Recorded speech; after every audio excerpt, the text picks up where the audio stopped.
nawe ntugihebe kuko n'Imana yawe nzaja gukomeza ni koko nzaja gutabara kandi nzaja nguramiza ukuboko kw'iburyo ariko gukiranuka kwanjye mwakiremeza ijambo ry'Imana. Haleluya. Ntutinye, Imana iguhaye isezerano.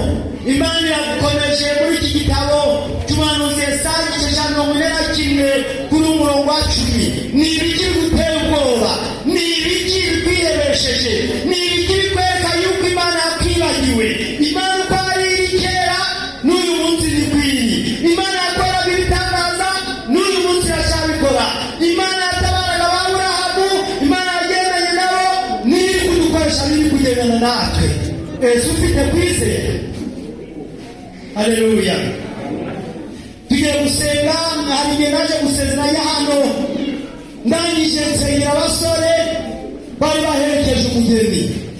Sinzi niba mu basore nasengeye hano umusore urimo. Icyo gihe turi hano